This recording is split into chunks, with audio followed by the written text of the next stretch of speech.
On Monday, the guiding light of the neocon faction of the Republican Party, Bill Kristol, said a third party will be required if Donald Trump wins the GOP nomination. Bill Kristol, crowdsourcing, name of the new party will have to start if Trump wins the GOP nomination? Suggestions welcome. Establishment Republicans are in disarray over Trump's accession and make no secret of their willingness to abandon the party and even cross over and vote for Hillary Clinton. A prominent neocon and senior fellow at the Council on Foreign Relations, Max Boot, has denounced Trump as a fascist. Max Boot, Trump is a fascist. And that's not a term I use loosely or often. But he's earned it. Boot is an official foreign policy advisor for Marco Rubio, the dark horse candidate who has courted casino magnate Sheldon Adelson.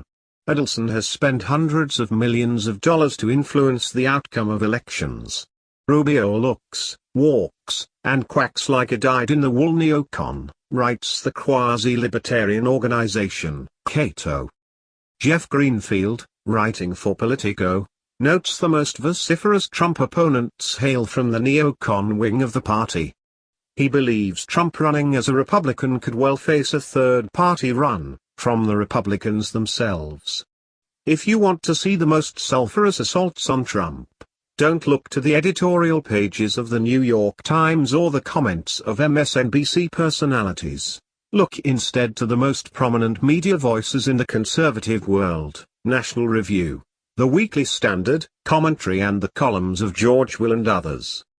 While third-party candidates have fared poorly in national elections, the possibility of one capturing a key swing state like Florida would deny an establishment party candidate from taking the 270 electoral college votes required to win the presidency. The Constitution specifies that after a deadlocked election a vote must be held in the House of Representatives as a new session of Congress begins. It is doubtful the neocon wing of the Republican Party will be able to muster support to establish a third party powerful enough to beat Hillary Clinton. Democrats fear Bernie Sanders will form a third party after he is trounced in the primaries, and this will pull a significant number of Democrats away from the party and give an advantage to the Republican candidate. However, fear of a Republican victory, especially the fear of a Trump victory, will undoubtedly bring a large number of Democrats back into the fold for the express purpose of defeating Trump. In July 2014, the New York Times speculated the neocons may ultimately align themselves with Clinton.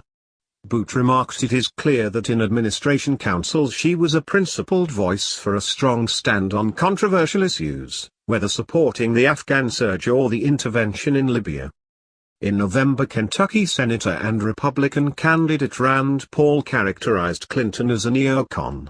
"I think Hillary Clinton is a neocon," Paul told MSNBC's Chris Matthews. She supported the war in Iraq, in Afghanistan.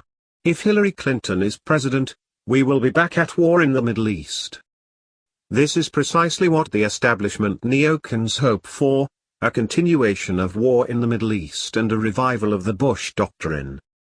"We have done a tremendous disservice not only to the Middle East, we've done a tremendous disservice to humanity," Trump said during the Republican debate. "The people that have been killed, the people that have been wiped away, and for what? It's not like we had victory. It's a mess. The Middle East is totally destabilized, a total and complete mess."